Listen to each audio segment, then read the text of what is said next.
Has divorce amplified every uncertainty in your life?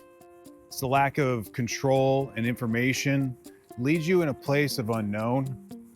Well, you're in the right place. Today's video, we're going to deep dive into that, the reasons why, and give you 3 tips to how to move forward out of that place. But before we do, I just wanted to mention a 7-day course that we just started here at Men After Marriage. The link's down below, so check it out. It's a 7-day restart.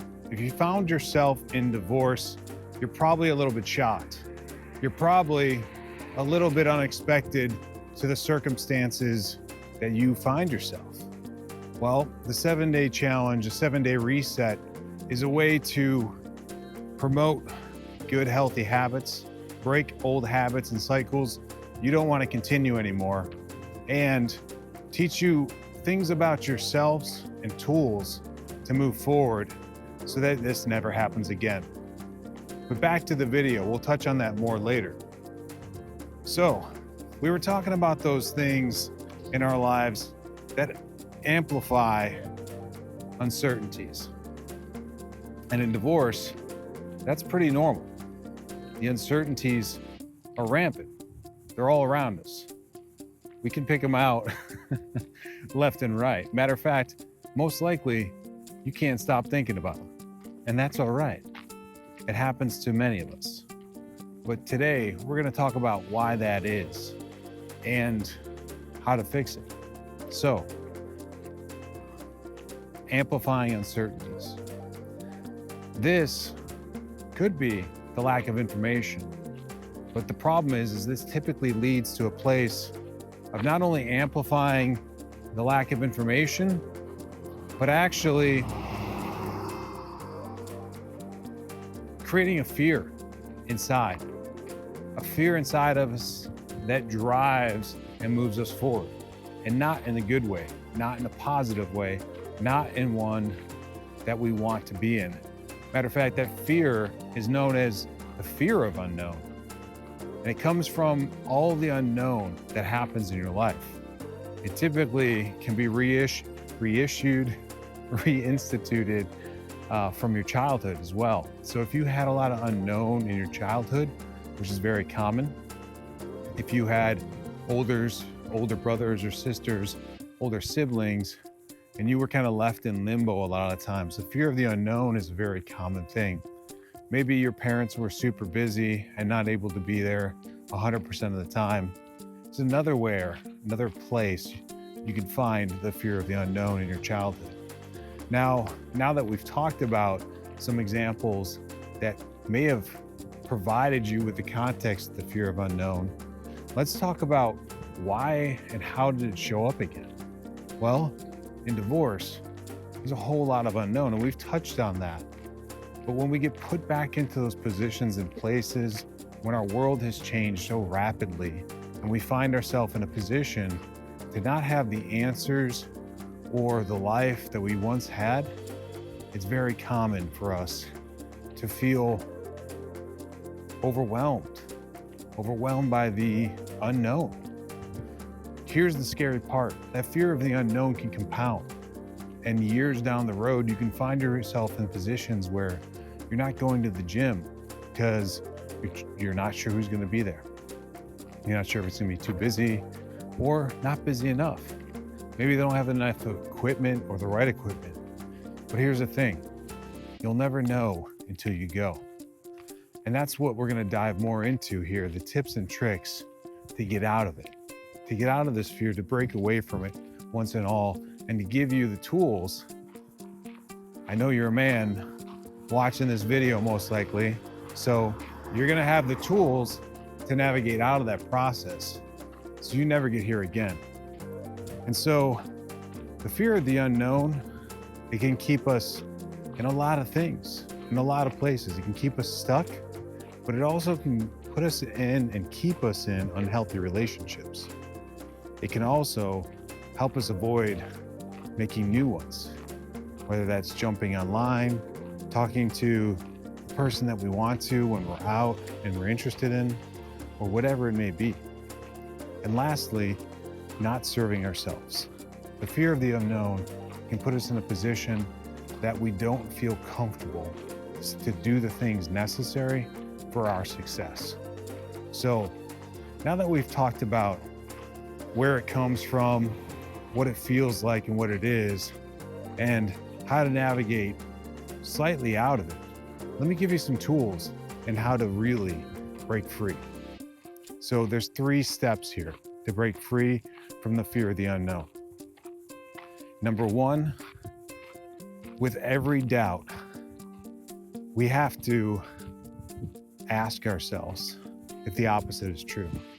So if you have a doubt about going somewhere and doing something, like me on this road today, was there going to be a lot of cars? Well, was there not going to be a lot of cars?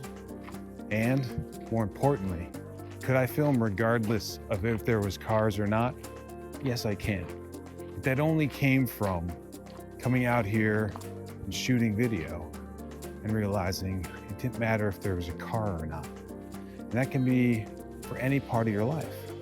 You can do that for going to the gym. You can do that for having the fear to go talk to someone new.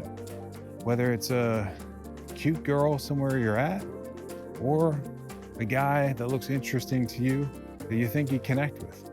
Maybe like sports, maybe he's got a dog that you think is super cool. I'm not sure. But in the process of divorce, you're gonna need new friends. And whether it's a male or female, you gotta learn how to get out there. You gotta break through that fear of rejection, the fear of no, the fear of unknown. It's a real thing. And the faster that you do, the faster that you ask yourself, could this go bad? You're probably telling yourself the negative side. Why don't you ask yourself the positive side too? Try it out. Worst case you're gonna get is a no. And what is that gonna do? It's not gonna break your heart. It's not gonna put you in a financial place of disparity. You've been through divorce. There's not much worse you can experience.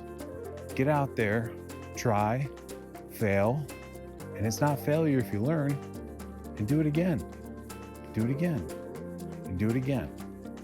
So number 2, you gotta test. You gotta test with action and openness. And we just kind of talked about that in the do it again.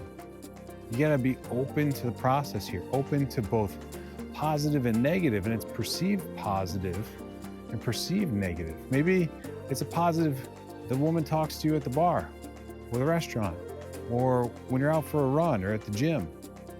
Maybe she's not the right woman for you, even though she looks like she's the right woman for you. And you'll never know this stuff until you get out there and try. So you gotta try, you gotta be open to all possibilities, and you gotta be confident in yourself to know that you're gonna be okay no matter what. And that's why we're gonna start small here. But start small, take a step, repeat, learn, and move forward again. And lastly, we kind of jumped into that one too. You got to repeat with consistency and focus on your future self. So if your future self is the ideal man you're going to become the next 3 to 5 years, next 10, 20 years, the next 40, 50 years. Most people, by the way, can't plan their week. If you can plan your next year, you're ahead of the game. If you plan your next 5, you're like light years ahead. And if you can plan the next 40, the sky is your limit. So, future you, the you that you want to be in the next 3, 5, 10, 20, 40 years. Move towards that. Who does he look like? Who's he going to be? You gotta get out there, you gotta try, you gotta repeat it, you gotta have a constant focus on your future self. Go, do, be. Go, do, be. It's a simple concept. It's really easy to say. It's hard to do. So it's simple, but it's not easy. All right, so understanding the fear is important here, especially the fear of unknown. But it's just that, it's fear. There's nothing to fear but fear itself. You gotta realize that it's just a small little thing. If it doesn't work out, it's going to be okay. The faster you can do that, the faster you become your ideal self, the faster that you find a healthy partner, achieve the money goals, the financial goals, the work goals that you want to, whatever it may be. The faster you get over the fear, the unknown that holds you back, the faster you move forward. Because the fear of the unknown can be overwhelming at the end of the day, but it also, most importantly, can lead to the greatest personal growth. So whatever that is, whatever that fear of the unknown you're fighting with, I encourage you to use these 3 tools. Walk it out, test it, see where it goes. And in the meantime, if you're interested in knowing more about the 3-day course, the 7-day course on how to reset your funk that you're in, the fog of divorce, feeling of stuck, not knowing how to move forward, check out the 7-day course below. It'll help you out.